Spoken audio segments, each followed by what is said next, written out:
A very warm welcome from my side to our today's intergroup meeting on sustainable livestock. Big thanks for everyone who's joining our meeting today. Even there is a very interesting debate going on in plenary right now, but this we were not aware when we planned this event even weeks ago that at the same time there will be a plenary debate. But it's still very happy to have so many colleagues here, and also a lot of colleagues are online. So we see you in our head, also sitting here in our room, and also want to welcome our co-chair hosting team, Maria Grappini and Benoit Cassat, here today as our hosting MEPs, and maybe after the debate in a few minutes they will also join some other MEPs our meeting today, and also our experienced experts today here on our event, which is very important. So that's what we are asking in our intergroup, is really getting practical insights about farming. This was the great idea of our intergroup, really listen to the voices from the ground. We have done in the last term a lot of legislation where we see right now, I think we have to talk to less who are really affected from this legislation. So we use this chance right now with our new established intergroup, and so I'm really thankful for everyone who has helped to organize it. And we are also very happy that we later on have our new general director in the DG Agri, Elisabeth Werner, here, who will, I think it's the first time for here, being present at an event of the European Parliament. So it also shows the importance of our intergroup today, that she will present her ideas. We're really looking forward to listen to her later on. She will be connected remotely from Brussels. And especially for a very small introduction word, I think, especially when it comes to livestock, we have great events on, for example, animal transport, which was really a full house with a great representation with trucks in front of the parliament. I think this is what we really have to work on. Today, we will really focus on different sectors, from sheep, from dairy, from beef, from pig meat sectors, to really listen to the challenges right now, but I think it's also very interesting to listen about the upcoming challenges from the different sectors. So I want to stop my introduction word, because we are also here as members to listen to the expert and not only say our ideas, and I want to hand over the floor to Benoit for your opening remarks. Yes. Bonjour à tous et à toutes. Good morning, everyone. Thank you for being here for the last meeting of our intergroup before the summer break. In June, we asked scientists to respond to the following question: what would happen in Europe if we were to see a drastic decrease in livestock? Today, we wanted to hear from experts who are active on the ground. I'd like to thank DG Agri for always being available for collaboration and a will to find solutions together.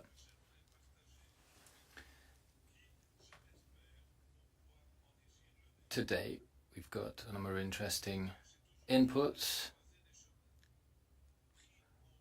We find us at a crossroads. We've got climate challenges, economic challenges, societal challenges, and a distortion of global competition.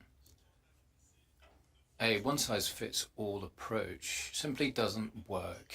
We need a European approach, a specific approach, on the basis of our own criteria of sustainability, animal welfare, and social justice.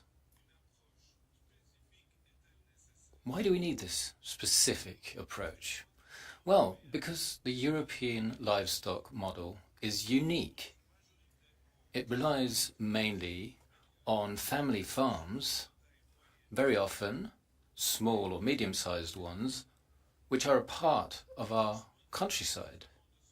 This is a very different model from the industrial farming model you find elsewhere in the world.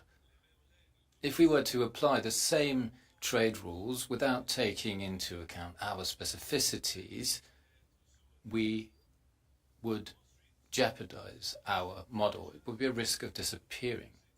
We've already got some of the most exacting standards in the world when it comes to sanitary aspects, traceability, animal welfare, and environmental protection. However, this comes at a cost. If we don't have a consistent approach where we valorize these efforts, our farmers will be the first to suffer. And we won't have the generational renewal we so often see driving discussions. We need a specific approach for each specific sector, because the situation is very different. This is why we've invited a representative of each sector today to hear from them what the solutions are, what solutions farmers need. Farmers increasingly have to be an actor in the green transition by using permanent pastures, by having the right genetics, and by having a balance between agriculture and energy, as well as when it comes to inputs. So they're key when it comes to our food sovereignty. We need an approach that's based on 3 pillars. The first is acknowledging the multifunctional role of livestock in our regions. The second is protection against distortion of competition and valorizing, making the most of European standards. Then support during the transition to have profitable livestock which respects humans and ecosystems. Thank you very much and enjoy our discussion.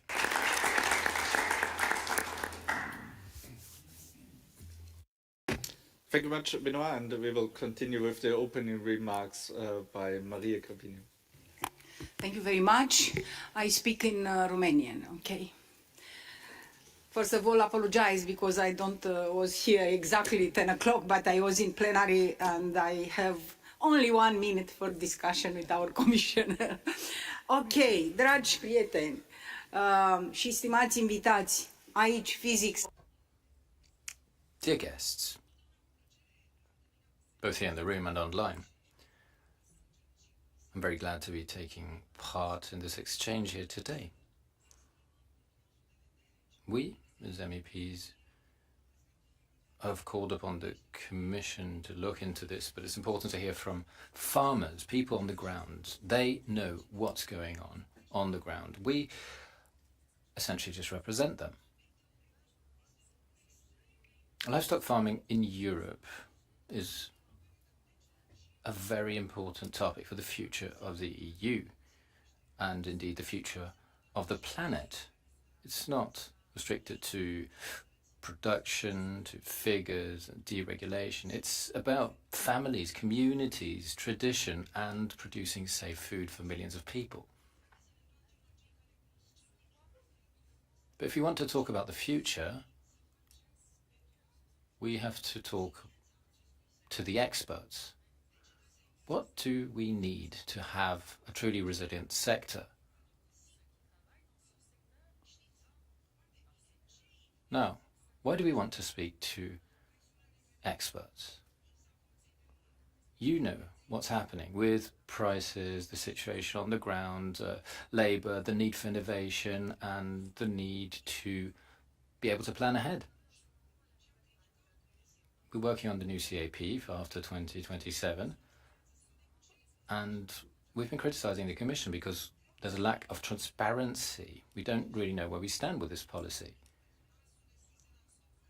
We need solutions. And, well, we have to be open to change. And farmers are, but they want to be equal partners in this transition as opposed to just the actors implementing it. They will have to pay the cost. They will have to foot the bill of this transition.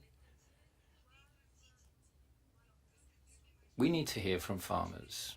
How do they see this transition? How can they make farms more sustainable? What kind of support do they need? What about technology? And what about access to technology?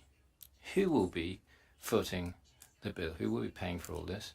And what about small farms? What about animal welfare? Is that just a bureaucratic requirement, or is it an integral part of what they do? Farmers love their animals. A bureaucrat in his office doesn't. So what's the type of support they need? Direct support, administrative simplification. That's what we want to hear about today. And we as elected representatives would then have to put pressure on the Commission. Now, what do we have to avoid? We can't have a unified approach for different realities. You can't compare mountain farming in remote areas to farming in hilly areas, pastures. We can't have a unified model for everyone. We need to avoid a system where we have support for one type of farming and not for another. So that's what we have to avoid. We can't have support or member states offering up to 200% because not all member states can afford that. We need to have a fair distribution among farmers. Then we have to avoid asking farmers to reinvent themselves without providing a stable framework. We have to provide solutions that are robust and allow them to plan ahead. I'll leave it at that, but I just wanted to say that we have to rethink the urban-rural divide. We need to reinvigorate rural areas, and this will only be possible if we bring livestock farmers on board.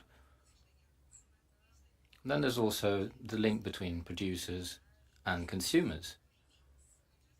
It's about trust, about having balance and collaborating. I'm looking forward to a fruitful debate today. That will allow us to discuss policies that really provide support to the people who are out there on the ground. Thank you very much. Thank you very much, Maria, for your honest words, and I think we all support your general idea. But now we are really here to listen to our expert, and our first expert is Caroline van der Heyden. She's agriculture engineer and advisor on manure and dairy and air pollution, and she will speak about the further challenges you see for the dairy sector. So we are really looking forward for your slides and your vision. Thank you very much, and the floor is yours. Thank you. So I will start immediately. So as you all know, the dairy sector is the world's largest milk producer, and the demand is still growing in the EU and globally. So for this, it's of course very important that we have a resilient and a sustainable sector to do this. And what I especially want to talk to you about here today is about innovation. Before I start, and it's already mentioned here now, that we are, as dairy sector, a very diverse range of systems, ranging from cows walking with cowbells in the alpine fields, but also to larger scale specialized farms in other countries. So there is a need to valorize this wide variety of systems. There is none which is better than the other. There are advantages, disadvantages at both, and most of all, opportunities to all these different systems. If I have to talk about pressure on the dairy farmers, as you know, the animal diseases and the natural factors are already making that there is a decline in the animal numbers across Europe. So from 2014, there's already 11% of decline. And also the geopolitical situation and the trade tensions are, of course, a concern for the sector. As you also know, this sector is already in a transition, and especially in some member states, there is a higher political pressure to also reduce ammonia emissions, CO2 emissions from the dairy sector specifically, and also on the use of manure. And sometimes they look very easily then to a reduction of herd size also on farm level. But this will also create a lock-in, because then you lower the on-farm investment capacity, you have less animals, and so a higher cost per animal to do these installations and reductions for, as let's say, ammonia reduction. You see here some installations which are installed in Flanders on farm. But yeah, if you only lower the number of animals, this will not be possible. Also economically feasible, it will not be economically feasible. And this also chokes innovation, knowledge and research capacity, and also the generational renewal is then not being fulfilled. Also talking a bit more specific in the case of manure, we have more recently new technologies going to renew recovered nitrogen from manure. So really an on-farm technology where there is a combination with making energy production on-farm, biogas, but then a second step making really chemical fertilizer from this byproduct, and this has the same properties, but it is still allowed as it is still the label of animal manure. And this is actually, farmers do not understand, because it would make them less dependent on chemical fertilizers, especially with the geopolitical situation which we are in, and the prices of chemical fertilizers which are increasing. This is, of course, a very good innovation. But it's still blocked by some policy. In general, manure, and I hope that we all recognize this, is a valuable resource. It's not a waste. We need this, of course, to grow our crops in the first place. We can also make 24/7 energy production from it, so it's a valuable resource. It's also good for your soil health. It increases the carbon in the soil. And this will also help us to reduce the use of chemical fossil-based fertilizers. There is the direct use of animal manure on certain types of crops, and in grassland, let's say in Flanders, you can go up to 250 kilograms nitrogen from manure without any environmental risk, so that is already scientifically proven, but you have to ask a derogation for it, and it's not always allowed. And also Renewer and Digestate, as I told you, are very good in making this less dependent. But of course, as I said, it's you also have to then have a certain size of farm as well. This is important. So to end, I also want to ask for fair trade conditions. So like in the Mercosur agreement, it's important that all the same aspects about food quality, food safety, animal welfare are asked also from the others, are monitored, and if they are not, then I think we need a fair price or compensation for our farmers. I hope that you all recognize the progress the sector has already made, and we are still willing of doing so, but I hope that legislation will follow and that the barriers in this legislation are changed. So to unlock this innovation, especially what I talked to you about manure and Renewer and other byproducts. And in general, our competitiveness is important, so of course enough financial tools, digitalization, and also legal certainty. So not changing the legislation too much or giving us perspective on the long term to do investments, but also making it very important that if there is a blocking policy, for instance, in some countries, we cannot even modernize our farms and do ammonia reduction because we don't even get a permit to do so now because of EU legislation. So I hope that we can do something about this, and this is essential to ensure our general renewal and our further modernization of this sector, which we will do. Thank you.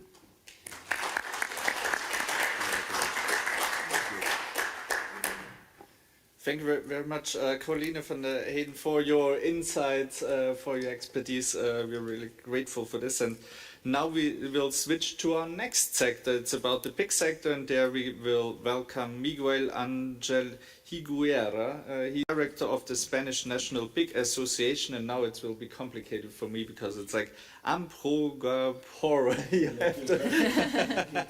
You have to tell us the real Spanish pronunciation. But now the floor is yours, and we will get insights about the challenges for the pig sector. Thank you so much. Thank you so much for the introduction and also for organizing this important meeting for us. I'm veterinarian, but also coming from a farm. My father is a farmer for a cattle sector, so for the beef, and I moved to the piglet, so to the pig. So I have also tackled all the aspects. Good. I would like also to start with the real situation that we have today in the pig sector. So we are not talking about what happened 20 years ago when we have a sector that was increasing, and also we need more regulations because we have an important increase of the production. This is the situation that we have already. In the last 5-6 years, we have a strong reduction in Europe of the pig production. And also we see also the agricultural law of the Commission. For the future also, we are going to reduce. So it's the moment and it's the time to try to change the trends, because if we don't do nothing, this is that we are going to have in the future. So I think that the starting point has to be clear. So we are not in a situation to increase the production, to be more and more. We have in another scenario right now. For me, there are 4 important points that I would like also to bring on the table in these 7 minutes. The most important for me, that is animal welfare, environment, animal health. And the 4th one that I have hidden, for me is the most important of all. And for this one, I would like also to not make any spoiler at the end of my presentation, because I think the 4th point is real, the most important one. Animal welfare. Animal welfare is a key element. It's why we are farmers, we are veterinarians, because we take care of the animals. This is our role, this is our work. This is that we have decided to become a farmer or to become a veterinarian or an engineer, because we love the animals, we would like to take care. So animal welfare is a consequence of our work. And we have also to realize that we are here to provide the best to our farmers. And I would like also to present in 2 minutes this project, Well Farmer Project, the first European project that is also linked with the animals that are promoted for the farmers. I would like to repeat, the first European project that has been promoted by the farmers. So it's incredible in all the history of the European Union that is the first project that the leaders are the farmers. For sure, we have also the science. So it's a project that is a thematic network that we would like also to share the knowledge that has been produced where in the best place inside of the farms. We know that in Europe we have front-runners farmers that are also creating, that are innovating, that are making best, and we have to know what these farmers are doing, what is working or not working, and also share with the others. So this thematic work, this thematic network is in these directions to try to identify what is the best practice that we have between all the countries in Europe, not only the members that we are participating in this project, but also to try to share with the other ones. It's quite important because we would like to be focused in the 4 most important aspects that we have right now when we are in the debate of animal welfare in pigs, that is the ban of the cages, the tech docking, the castration, and also the space allowance and the flooring. So what is the situation that we have? In this project, we have and we are going to identify what is the best practice. When we are talking about the best practice, I always want to say that the best practice is an exception. For this reason, we need the science, an exception that is a best practice with the science validate and also control what is this best practice and turn an exception in an example. Why? Because we have the science. This project will need directions to have real example to the other farmers. We are going to identify, we are in the first round to identify the best practice that we have in Europe, and we are going to select the 24 best practices and try to disseminate in all the different countries. What is our, I think, more best product that we have is that this knowledge coming from the farms. It's a real practical knowledge. When we are talking about the different system and the different things that the farmers are applying in their farms. So the loose farrowing, and also try to avoid the tail docking, improve also the conditions in the farms. Because at the end, when a farmers want to also lead a project to try to improve the situation in their farms, they need to have, I think, three clear aspects. They need to have a clear guidelines to know what they have to do to improve the animal welfare and also improve the farms. They need, of course, sometimes, and this is very important, money to do that, because when we are talking about the regulation, if we have not additional support, only a part of the production is going to be able to do this investment. So maybe, and sometimes, the European legislation are promote the concentration of the sector, because they are also refusing some part of the farmers that are not possible to comply with the regulation. So we need money also to try to balance this situation. Of course, we need time. Without time in a farm, it's impossible to do nothing. So be careful, of course, as Maria said, with the bureaucracy, because the bureaucracy are also blocking a lot of projects that can be also realized.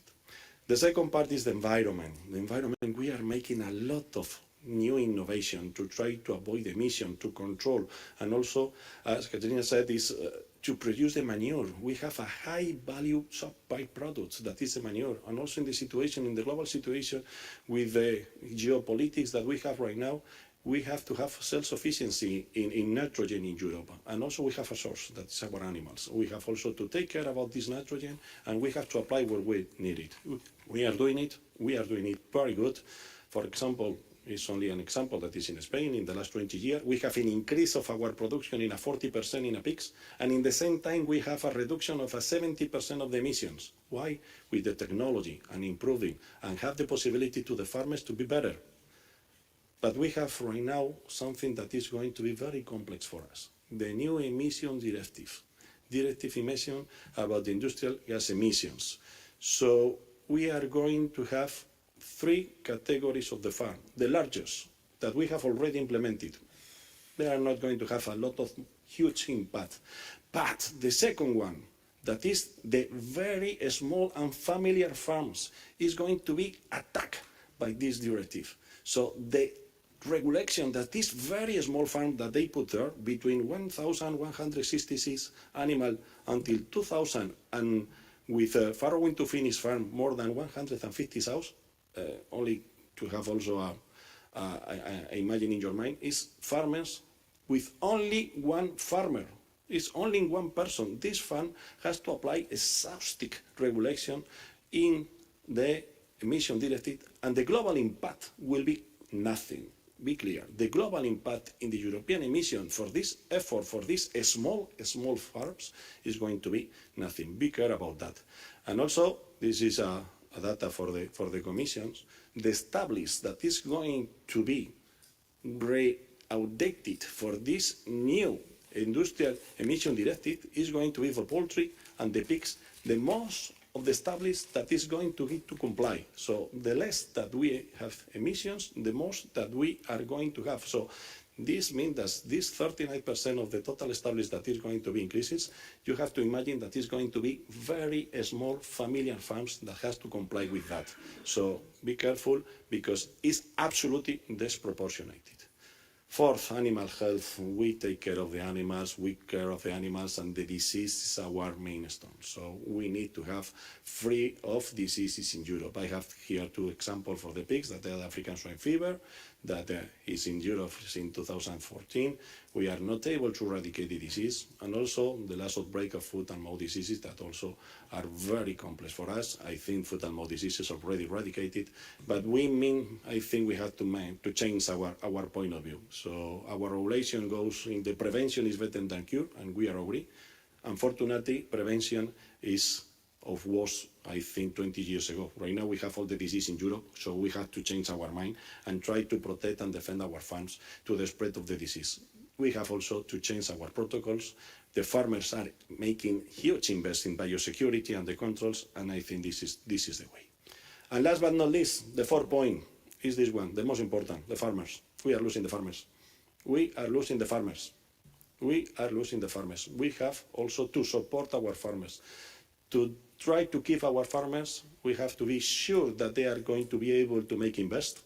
So also the regulation play a very good roles. If we change the regulation every 2 years, every 5 years, every 10 years, the invest run away. It's impossible to invest in a farm in this environment of changes of the regulations. It's impossible to do that. The farmer, we would like to be efficacy. We would like to improve. We would like to do that. With invest, with our work, we have also to be able to be competitive in the global market. We have not to be absolutely disconnected to the global market. Our farmer can do it. We have to support it. We have to support them, to support invest, to support by the real and clear and practical regulation that can support our model of production. So my last words is also for them, because if then we have not farming and we have not take care of our animals and we have not meat production. Thank you so much.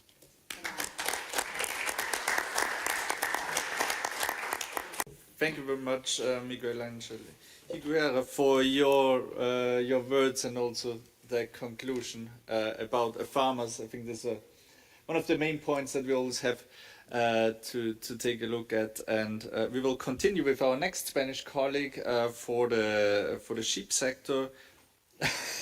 That's the agenda. We'll continue with our next colleague from the sheep sector. It's Raul Moniz. He's also veterinarian and animal breeder, and we were looking forward for your insights on the sheep sector. Thank you very much. En español. So I'm going to speak Spanish. Thank you very much for inviting me to take part in this very important meeting. And I would like to give my presentation in Spanish, but I apologize for my Spanish. I speak very quickly. So my name is Raul. I'm a veterinarian, and I'm also the president of Copa Cogeca. And I'm responsible for the sheep and goat breeding sector. And I also have a small family farm with sheep and also Iberian pigs. So it's a very small area just near Portugal, the border with Portugal. And so I have a very small farm there. And I would like to give you some ideas of some of the issues for sheep and goat farming. Well, as you know, the sheep and goat farming sector is very small. We produce very little, we invoice very little. It might well be just that we have one goat which gives birth to one kid a year. And we know that there are also other farms that produce milk as well. So I'd like to give you an overview of the situation just now. So where can you find us in the European Union? Well, you can find us in the most remote regions, geographically, the poorest areas, where there's sheep, there's goats, there's nothing else around there. You can't grow any crops, sometimes it's mountainous areas. And indeed, the sheep and goat herds are the only ones that can survive in that area. And we know that it's important to keep them, because if they weren't there, these would be abandoned areas. And we can find rural areas, and they tend to be the rural populations that are the most impoverished in these areas. So goats and sheep are animals which are very dependent on labour, on workers. And so what happens? well, people who keep sheep and goats need to be attentive because they need to live in these rural areas where the animals are. So this is a very fragile ecosystem, but it's very sustainable. In my area, for example, we have wooden areas. It's very semi-arid, and it's towards the south of the Iberian Peninsula. And in fact, it's the sheep that maintain this pasture, they maintain the area. So in addition to helping the pasture, they also make sure that they protect against forest fires, which are a real threat in our area. We also produce excellent food, lamb, and also mutton and goat food. So this is something which is important in terms of gastronomy and food that we eat, not just in Spain, but in other areas of Europe. And indeed, our sheep are famous around the world. So in addition to this, I also want to talk about wool, because we produce wool. And this is the most sustainable textile that we have. And why is that? Well, because our sheep are sheared once a year, and otherwise they would be too hot in the summer, so it's essential for us to do that. And then this wool can be used as a textile. It's got very high value as well. It can be used for many years. And indeed, in Europe, we have a flourishing textile sector, but we've abandoned this to some extent. But this is actually an additional income source for these rural areas. And this is something which we have now lost in Europe to some extent. It's something which has disappeared. So what are the challenges that we face now? Well, there's a number of different challenges in the sheep sector. And as you know, this is the type of farming which is on a decline. And in fact, there's been a drastic decline in this area. And in fact, we've lost about 500,000 sheep just in Spain just this year. And indeed, this is something which we can see across the EU every year. In the next 5 to 10 years, we may well see a real disappearance of sheep and goat farming. So we need to bear this in mind because we have an ageing farmer population. We need to think about the people that work in this sector as well. We've seen shifts in the markets. The markets are in favour of our production, and nowadays lamb meat is on the rise. And so this is a sector where it's important to bear in mind where we are, to really think about the market, because the market's actually in a positive position, but we're still seeing a decline in the sector. We've also mentioned the different animal diseases. And we have these huge problems because if we don't have health, we don't have production, we have nothing at all. So as Miguel Angel also mentioned, we have a lot of regulations in terms of sanitary and health of our animals, but we have this at a very high level in terms of the different checks which we have, but we have seen an increase in animal diseases. And we all know as veterinarians that sometimes this is to do with the people as well, because actually the animals themselves are checked in terms of their health more than humans are. So we need to also make sure that we're looking after our herds. And as Miguel Angel also mentioned, we need to make more efforts to try and make sure that we check this, because we know that health is a key, it's essential. But despite all of the checks, we're still seeing more diseases appear, and this is across the board in Europe. As we mentioned, we're very concerned about farmers because we're not seeing a renewal. Our young people, our children don't want to continue living in these rural, remote areas, in these villages. And so the farming could be quite profitable, but we know that it's not attractive, it's not appealing to young people. And we can see this across the whole of Europe, that quite often being a farmer, we're seen as a second or third class citizen in some ways in Europe. And this is something that we need to change, because it's not attracting new people, young people, or business people who want to invest in our sector.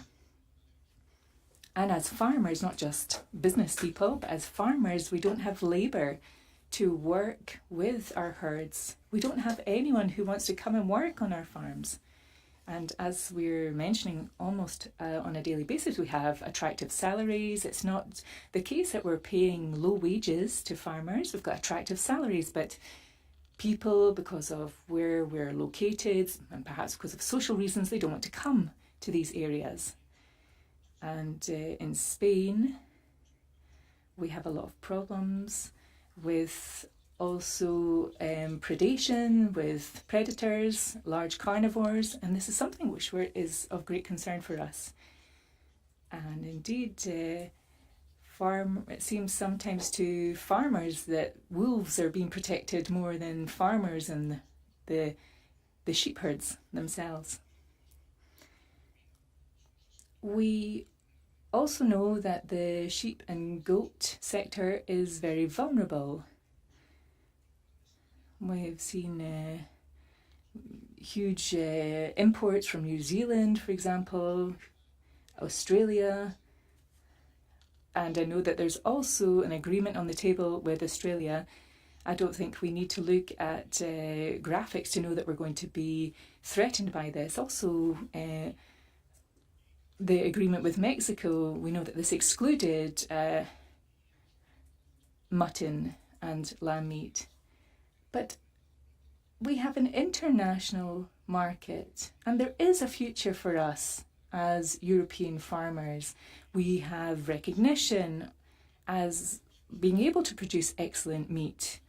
And so we need to make sure that these agreements that we draw up bear in mind the sheep and goat farming sector. And also we perhaps need to look at opening up new markets and other matters related to that. As I mentioned, I'd like to talk about wool, which is something which is not very well known in Europe, because we know more about meat and milk. But when it comes to wool, this is something which is a thorny issue, and particularly for sheep farmers, because this could be an income. This could be a way of making profits. It could top up the farm profits just once a year, but now it's actually involving costs. We don't have people to come and shear the sheep. This is a real issue. If we then shear them, that means that we can't produce with them, and we're seeing that wool workers are also disappearing across Europe. And indeed, we're seeing that most of the wool from Europe is then heading to China, and we're now seeing some factories as well in Italy and others, but we're also seeing people buying things from China. So this seems very strange, because we have a very powerful industry in this sense, but we're losing out because of synthetic materials which are being produced elsewhere. And indeed, we're losing the most sustainable textile that we have in the European Union.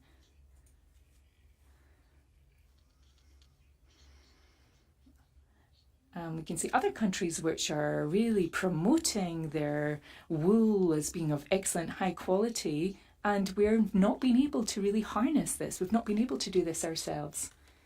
So as I mentioned, this is a textile which is very important in the EU. Because if we're buying imports, then we're buying imports from merino wool, for example, but these are coming from other areas like New Zealand. And that's why it's really important to promote this in the EU, because we produce it and we produce it well.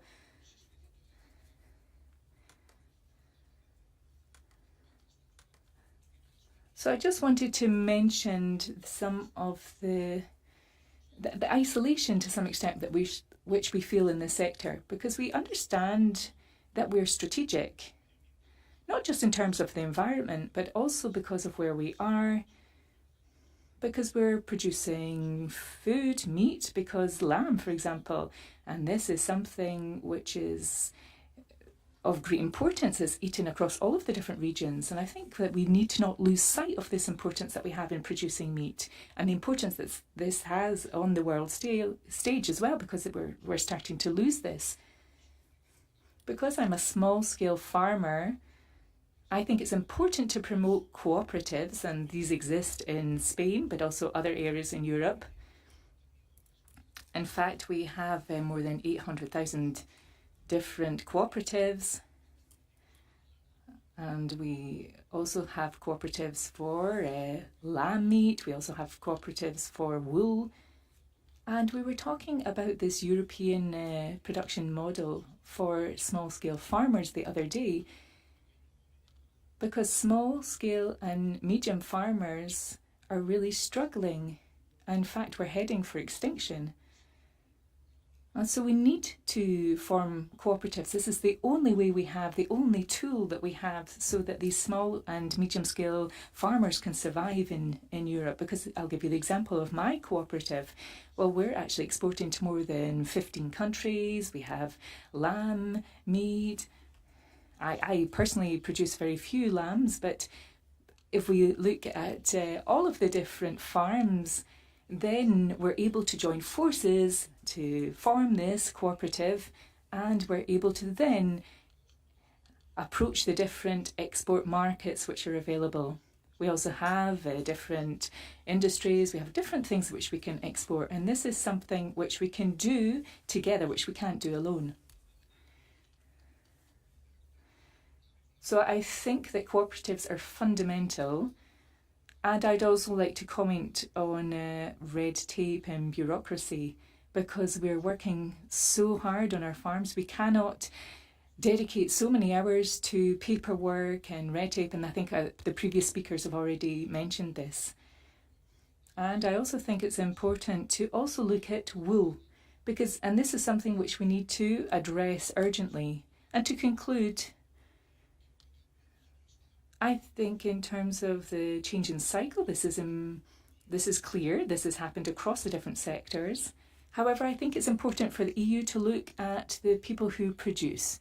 So we know that the assistance policy in the past was looking at different aspects, but I think we need to look now at focusing on cooperatives, people that produce, people who live in the countryside and have their farms, because this is the future. And I think that this is key, and this is the new policy which I believe that the EU should adopt. And thank you very much.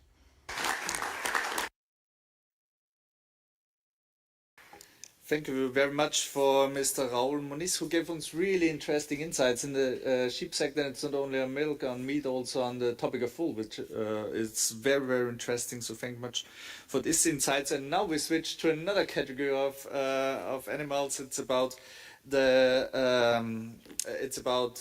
poultry production, and we want to welcome Jonas Fries from Germany, and he's himself broiler farmer, and give his insights in the sector.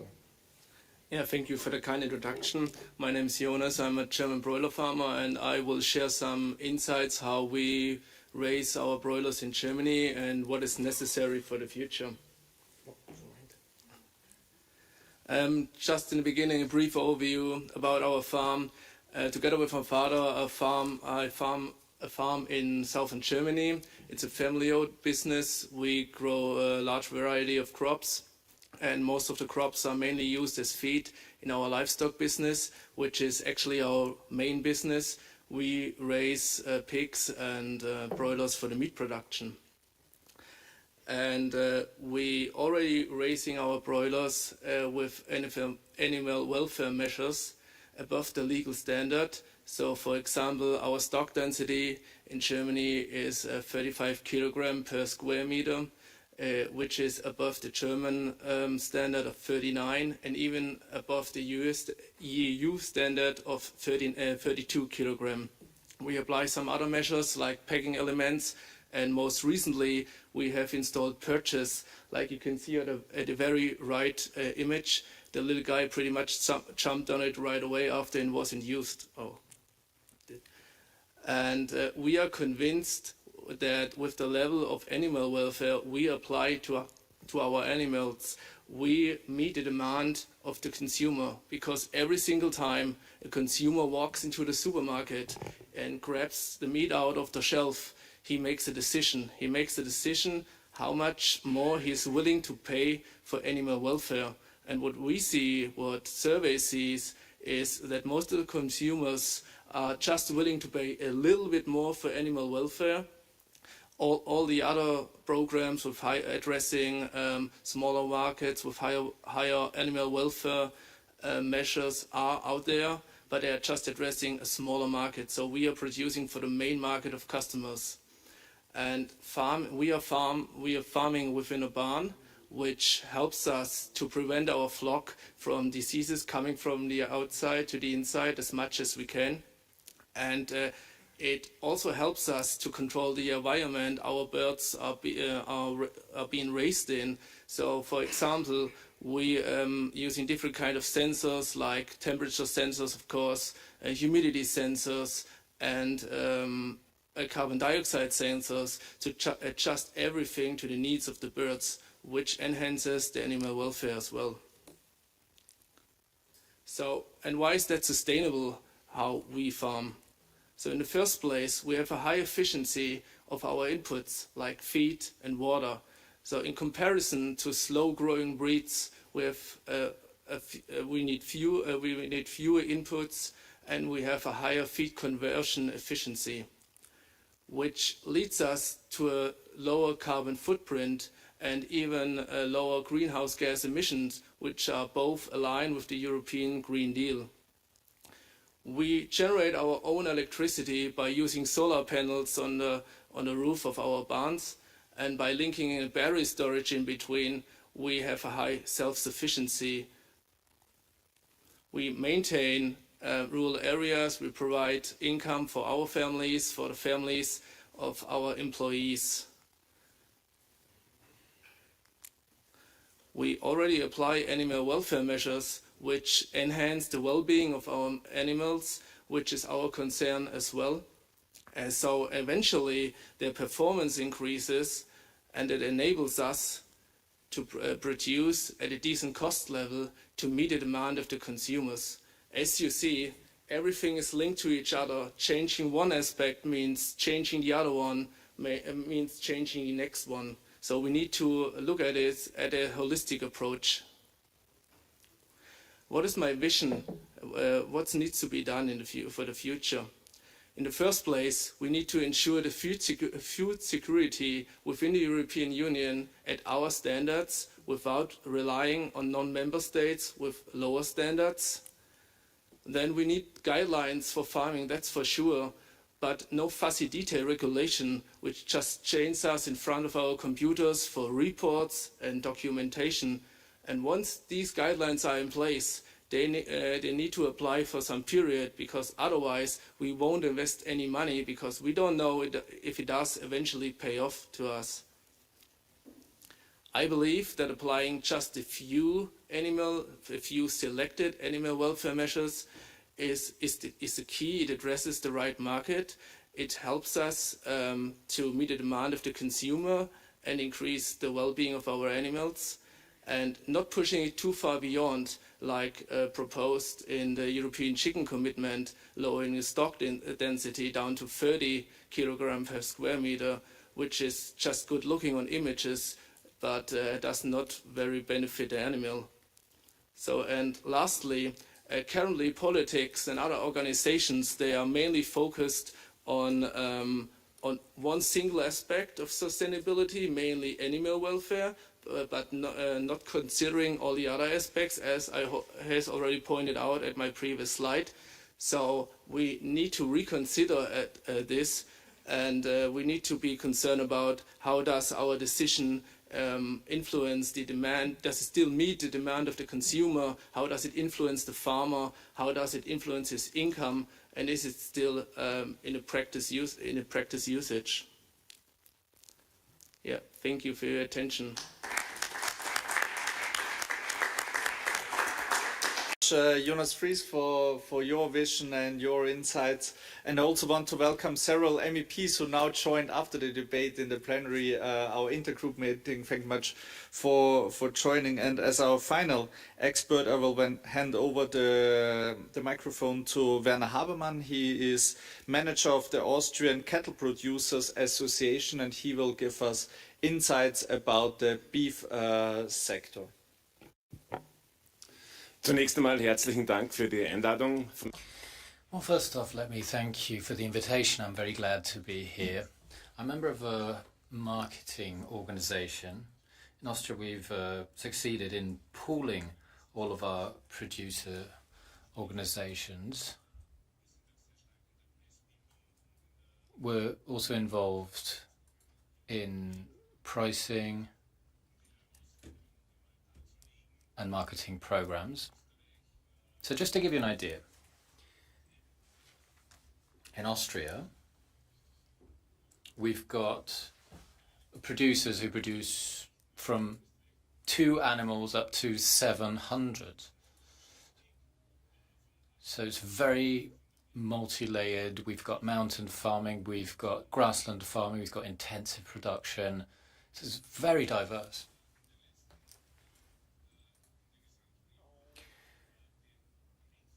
So this is an overview of the European Union. We've seen a strong decline in beef production. So over the past 5 years, we've had a significant drop, especially in the major producing countries such as France, Germany, Ireland, Italy, the Netherlands. Significant drops there.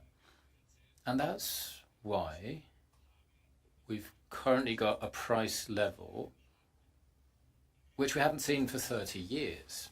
To what extent this will continue, we'll have to see over the course of the next year, because at the end of the day, it's about consumption.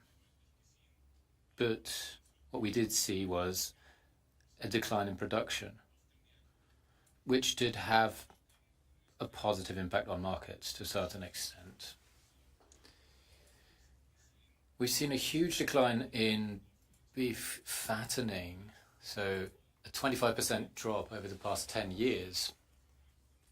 Then, when it comes to slaughtering calves, we've also seen a decline of 27%. So, we were wondering, why are we seeing such a decline?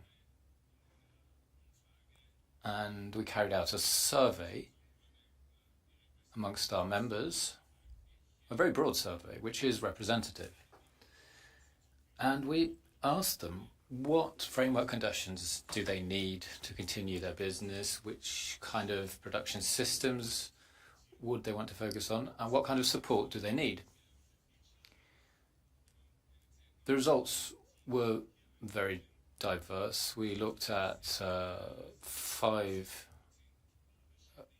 years, and 71% said they would continue, 11% would shut up shop, 6% would decrease their activities. But the challenge we're facing across processing is an increase in production, and the figure here is very low. We also saw that there'd be a 50% drop for full-time farmers over the next 10 years. So that's a significant result, and we really have to draw conclusions for the future. We have to try to counteract this. What are the reasons for the decline? I mean, this is an old chestnut, but it's always tied in with legislation. There's an increasing legislative burden, very fast changing, and meat production requires long-term investment, so producers are not able to react.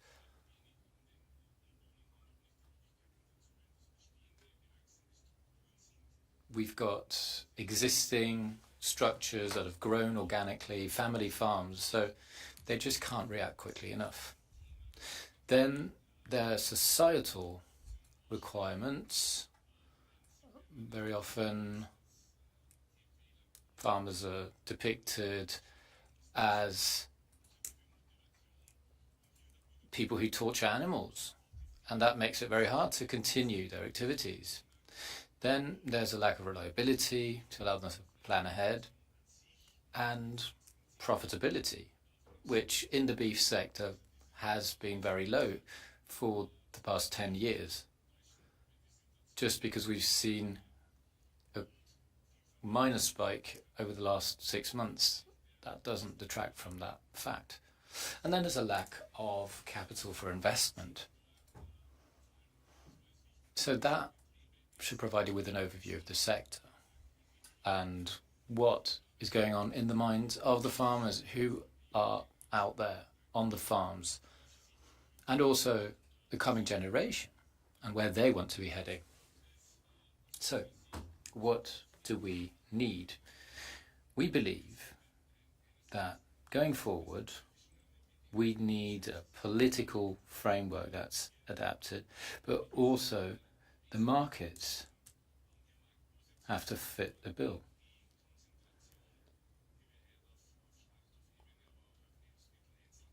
We've got concentration in slaughtering and in retail, and farmers just need a stronger position in that power balance. And that's what we need to support. That is the only avenue to improve and stabilize incomes. Then there's the Mercosur deal. I think we all have a clear position on that. We're against that. But if it does come to pass, because it's unavoidable, we would require direct support for our producers, because beef is a sensitive sector and the markets can be extremely dynamic, as we have seen. So we have to ward off these negative effects in the long term. Then there's transparency, origin labeling, to keep consumers informed.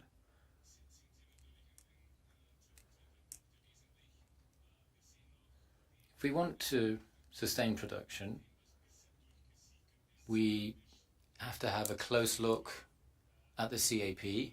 We're somewhat critical of what's going on there. Also, when it comes to the framework for producers, we will have to continue with the two-pillar model, which has received a lot of support in recent years. An investment program for beef would be important. Animal welfare. We believe that we need major progress when it comes to animal welfare, but it has to reflect the markets.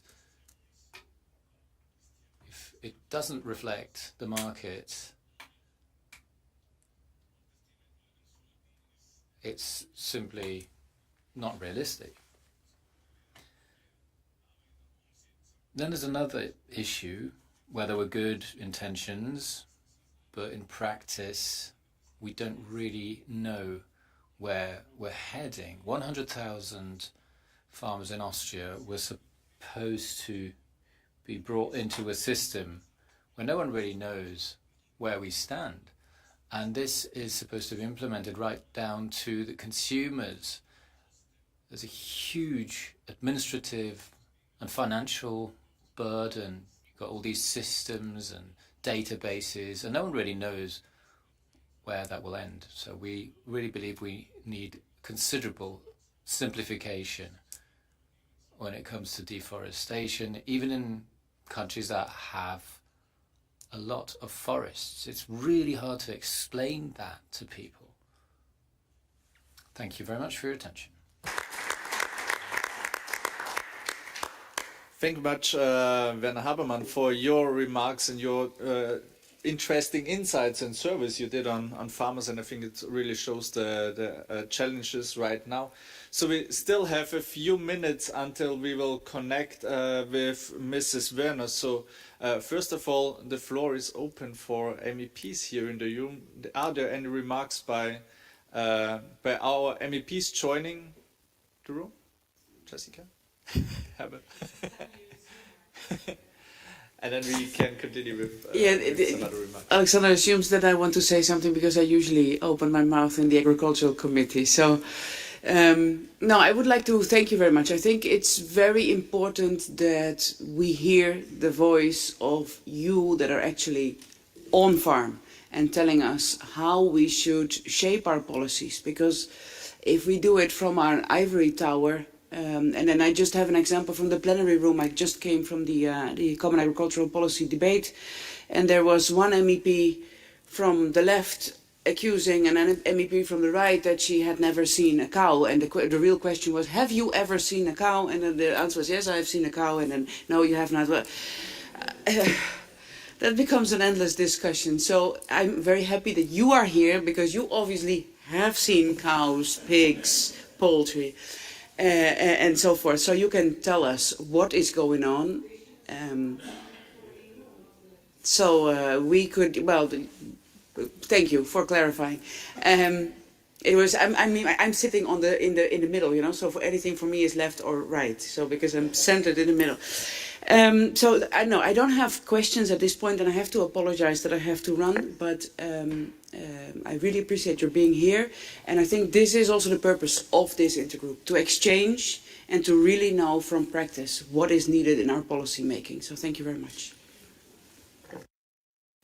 Thank you much, Jessica. Any remarks by MEPs, or it was sorry? What? Sorry? I have a small question. Okay, yeah. Let's take the floor to the gentleman. Maybe you introduce yourself and then hand over to Benoit. Merci. Thank you. My name is Dominique Fayel, and I'm going to speak French. I'm also head of the group at Copa Cogeca, the head of the cattle group. So I just wanted to thank you once again for all of the different presentations by the livestock farmers, and also their analysis, which we very much share. So I think it's very interesting to hear about why farmers stop working, but I just wanted to ask a question about the prices.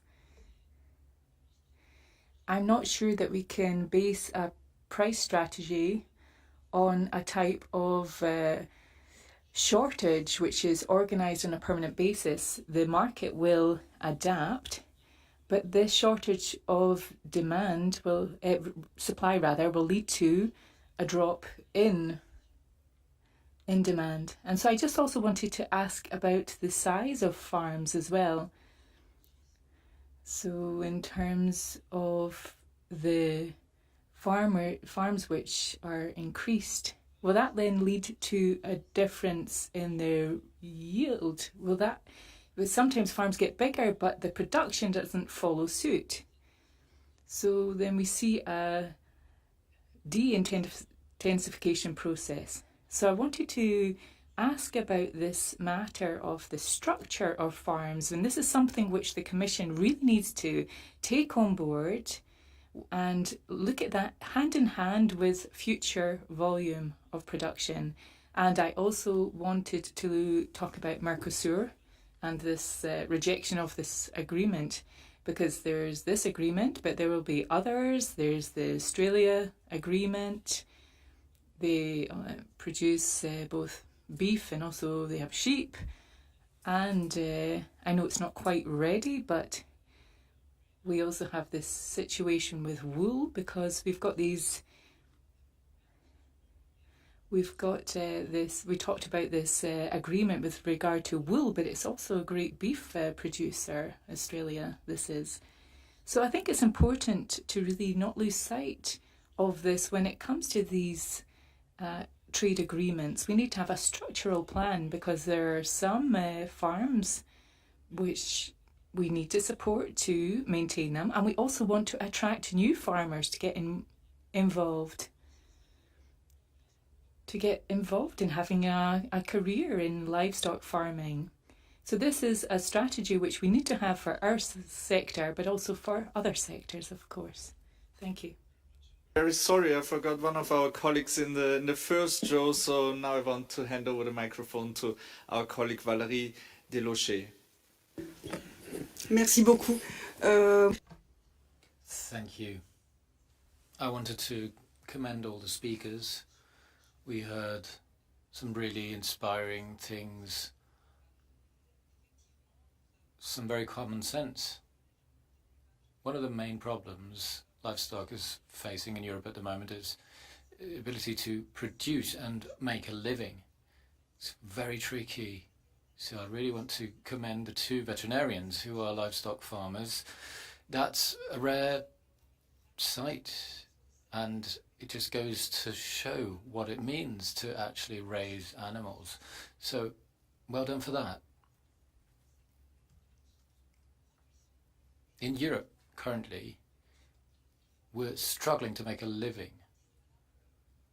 off of our production.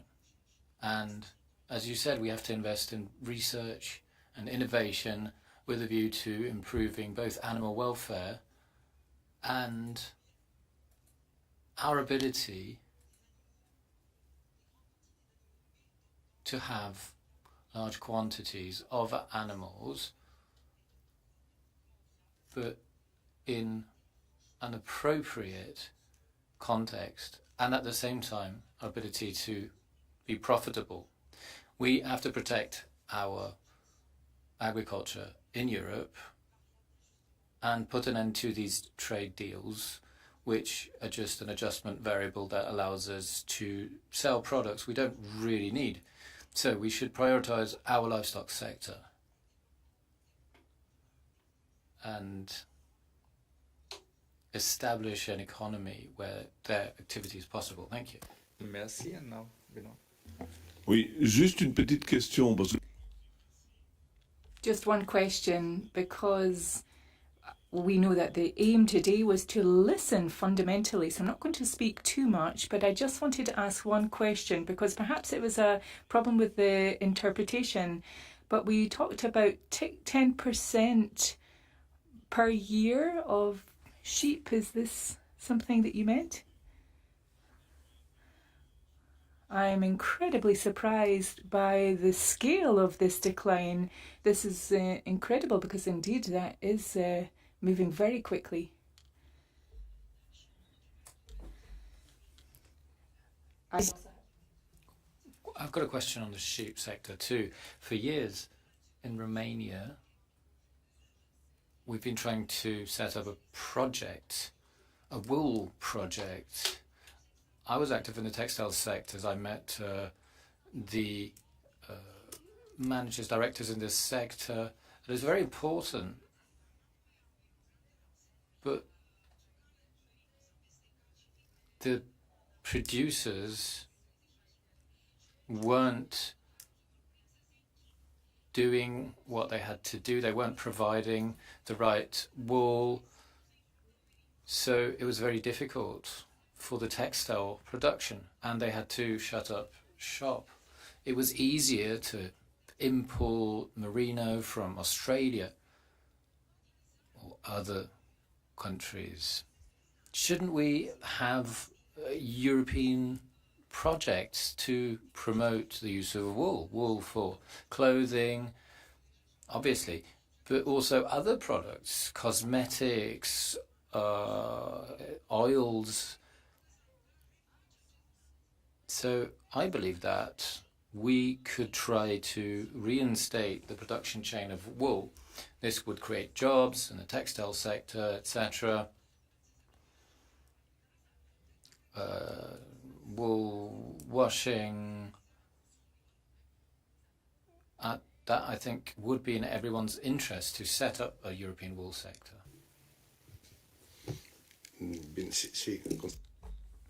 Just going to answer both of these questions. In terms of the production of sheep and goat production. So in terms of this farming, we can see this in Ireland, Romania and Spain, and we're losing 10%. That's correct. But there are also other countries which have very few heads, if you like, of sheep, in Germany, for example. But we're also seeing that they're learning a certain percentage of sheep, and indeed more goats than sheep as well. But I just also wanted to talk about the cooperative, because we're the largest cooperative with wool in the EU. And in fact, up until a few years ago, we had a way of washing the wool. And again, this is part of we also had a very powerful textile sector, and we saw this in many different countries, Romania as well.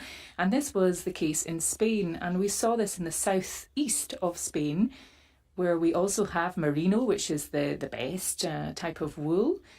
And indeed, genetically, we've looked for these very fine strands of wool. So merino is the one which we have, but of course that's why they're more expensive. So this cooperative is responsible for collecting wool for more than 1.5 million sheep in Spain. And so the last textile processing plant that we had, a wool processing plant in Spain, actually had to close a few years ago, which is really unfortunate. But yes, there are other ways of using wool with cosmetics, for example, oils.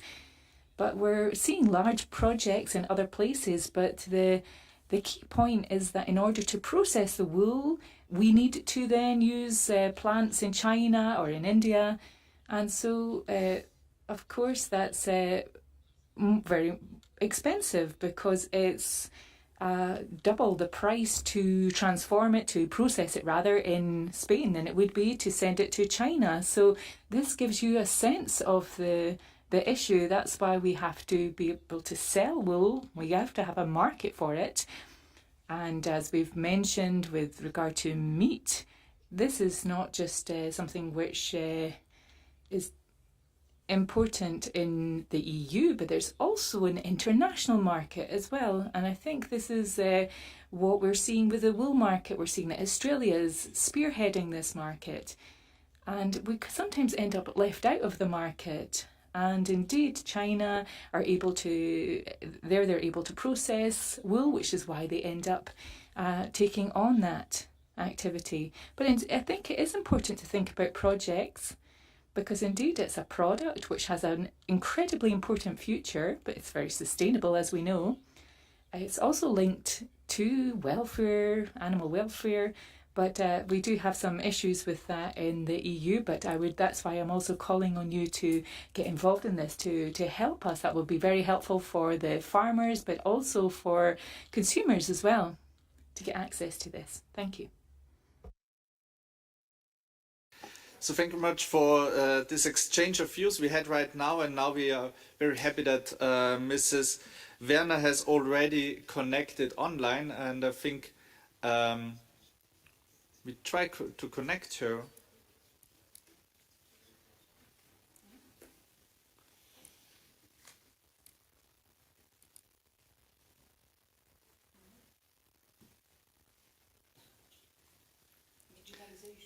It's still like in COVID, where we always were waiting. Can you hear us, Mrs. Werner? Good afternoon. Oh no, good morning still. I can hear you very well, and your technician was brilliant at setting us up. So thank you much, Mrs. Werner. We can properly hear you and see you, and we will start on the beginning with applause to your nomination as new General Director. I think it's your first intervention within the European Parliament. It's a really great honor for us that you join our intergroup. Maybe you heard some remarks we already had. This intergroup is really on focusing, listen to farmers, listen to the practical experience, to experts we had today from the different sectors, sheep, poultry, dairy sector, beef meat sector, and pig sector. We got really good insights from them, and now we will start with an applause, and then the floor is yours to your remarks. Thank you very much.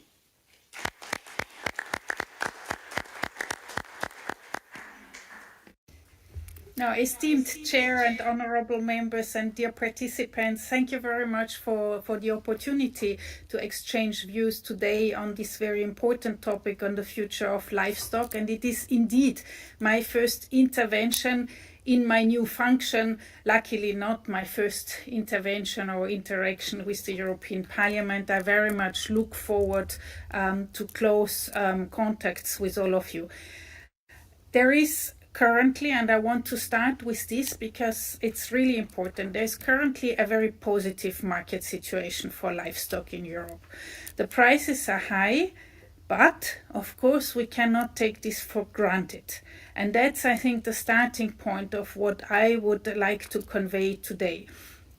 We are in a situation of volatility. We are in a very difficult general context, challenging one, marked by structural decline in the number of farmers in general, but in particular also in the livestock sector. We have geopolitical and trade tensions, and we also see a worrying re-emergence of animal diseases. So we face a slow crisis as well, which is eventually the climate and environmental challenges that I'm alluding to.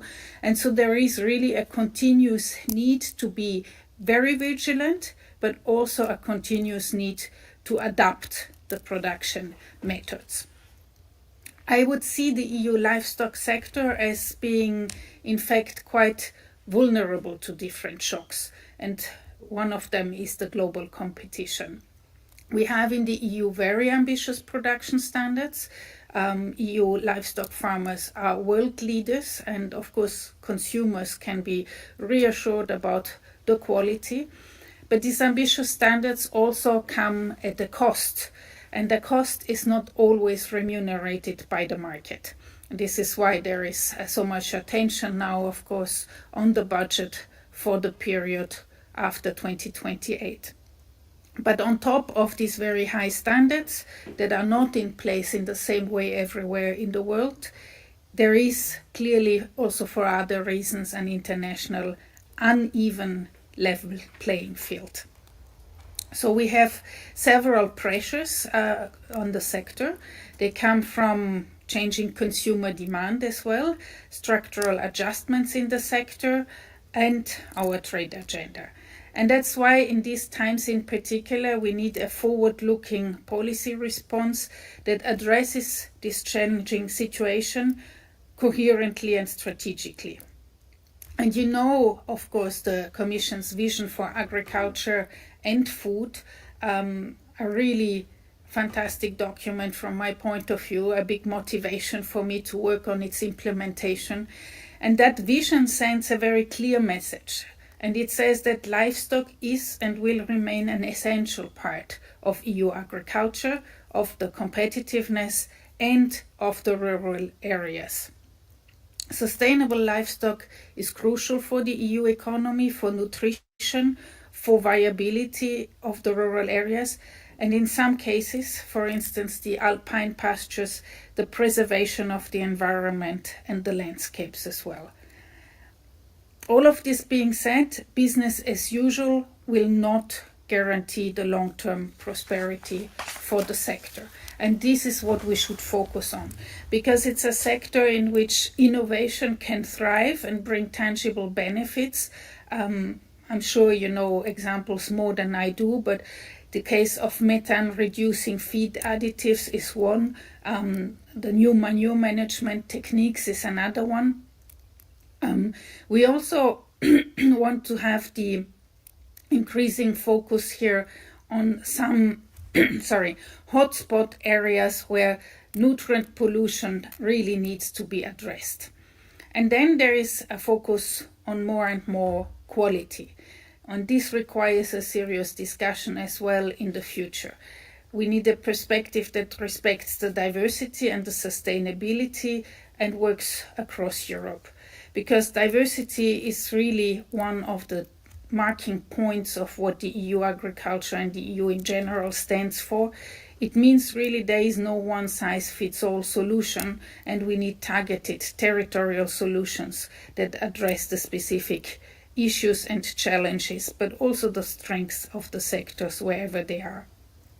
So this is why we have 4 points that we have identified.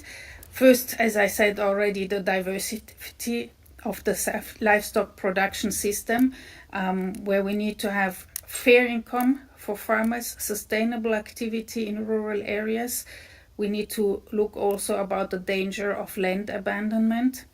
Secondly, we need to do everything feasible to enhance livestock's positive contribution to biodiversity, to climate change mitigation, to circularity, to renewable energy production, to waste management, and I could continue this list. We need to focus on quality production, on animals' health and welfare questions. Again, here technology can help a lot. There are many good examples. And the fourth point for me of attention is the trade agenda, with a very complex picture for livestock, offering significant opportunities, but also pressure and competition. We will continue the pursuit of market openings because that's crucial for safeguarding the economic viability, but we need to be very mindful also that this creates competition. Last but not least, in this sector, as everywhere else, focus needs to be put on generational renewal, on farm resilience, and on risk management. This goes across the board. Now you will wonder, stating all this, what exactly is the Commission planning to do? And I want to tell you that very much along the same approach as we did with wine, we want to have a work stream on livestock that gathers together all stakeholders. So your group today, but of course also member states and other stakeholders. And we already formally kicked off this work stream during a dedicated session on the 8th of May during the conference on the vision for agriculture and food. The main objective will be to reflect together inputs, to scout out a policy pathway forward that looks at an attractive, competitive, future-proof and fair livestock sectors. And so a starting point here is to have a shared diagnostic of what are the sectors challenging. Secondly, we need to explore the policy tools and measures. Do we have everything, or is something else needed that today we cannot activate? Then we want, of course, to look in particular at challenges such as the climate environmental footprint. We want to invest in technology and in innovation to drive new practices, and we want to promote models of sustainable production that align with expectations also of our consumers. And now we are very well working on this work stream already, also making links with other related work, one of them being more general questions around protein for feed, where, as you know, we have important dependencies as well. And then these reflections and could feed into actions, they could feed into documents, but most of all, they will set the enabling conditions to support the sector, which is what we want to continue to do. So I very much look forward to further exchanges on this subject. It's going to be with us for the time that is needed to find the right answers, and I'm really looking forward to exchanges and to listening to you. I'm in the room here also with my colleague Brigitte Misson, who spoke to you, I think, during your last meeting, and we will be working together on this. Back to you. I'm curious to our exchange. Thank you.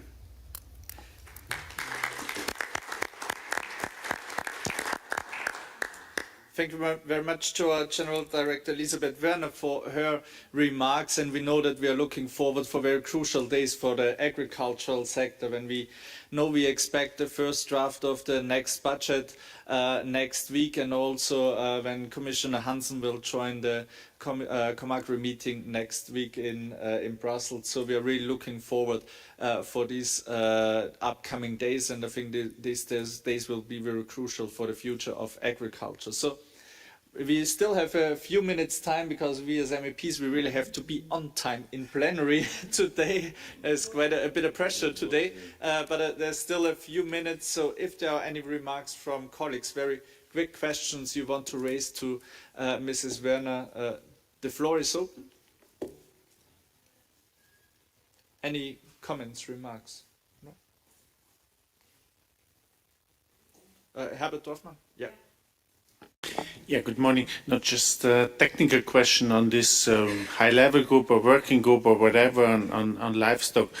What is the timetable? So when the work should be concluded, and what will be the result of this? So will there be a proposal, legal proposal, as it happened with the wine package? So will there be a livestock package or something like this? Or should this become part of the OCM regulation, which we expect for the autumn? So what is technically we have to expect from this? Thank you.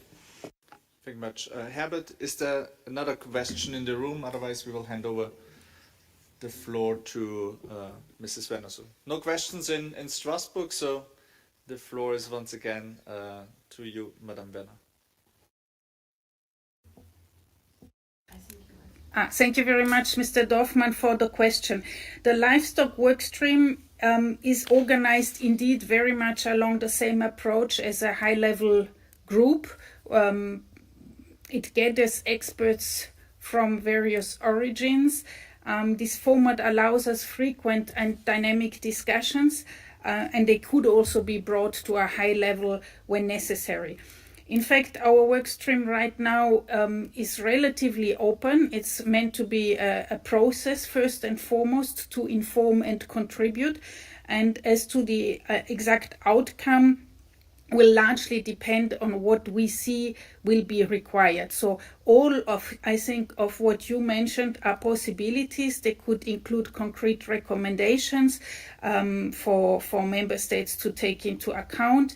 It could be a strategic documents, and I can also confirm it will influence the proposal on the CMO on which we are working.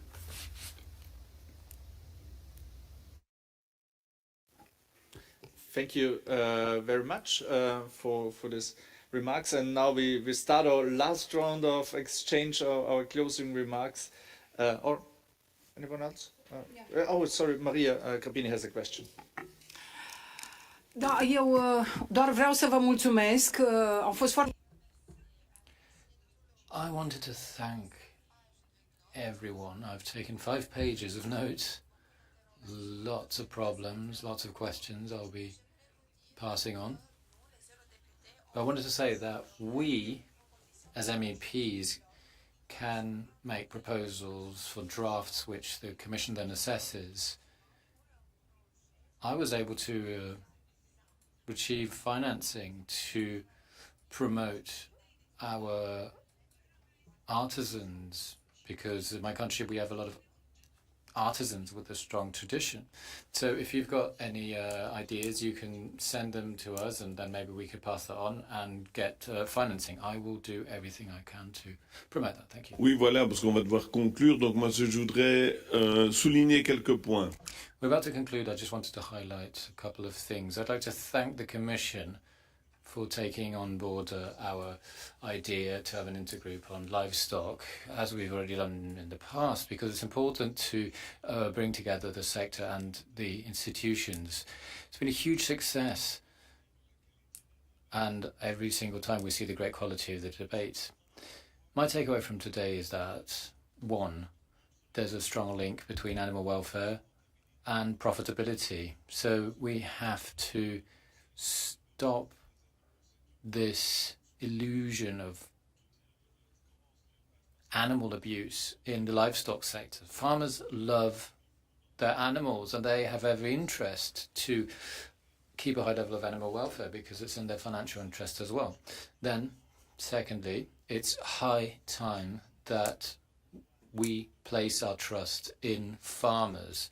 We have to stop treating farmers like little children who require a lot of regulation and bureaucratic constraints. We need to trust them. You can only run a successful business if you feel like you're able to act and that you are shouldering your own responsibility. And this will allow us to get young people to take over our farms. And then thirdly, across all sectors, we're seeing an erosion, a drop in the livestock herd, which is accelerating. And I was quite startled to hear about the sheep sector, 10%. So we really urgently need to take action there. And then the last thing I would really insist on is consistency between trade and agricultural policy. If we've got a free trade policy that doesn't take into account our standards, and we want to uphold imports, cheap imports, and an increase in regulation and standards here, we're in a catch-22. So we really have to consider the entire production chain at European level, at a regional level, and all of them have to be incorporated into our approach. It has to be consistent. Okay, so there you have it. Thank you very much. And well, one last thing, when it comes to labelling, we have to make a distinction between European and non-European production. That's something we really have to work on. Thank you very much. We're going to have to rush off because we've got 9 minutes, I believe. Thank you.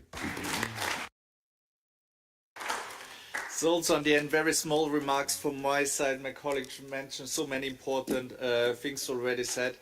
I want to say a big thanks to our experts today here. I think this is the general approach of these intergroups, of our intergroups, to invite experts in here to have this kind of exchange. So one big applause for all you joining us today with your insights.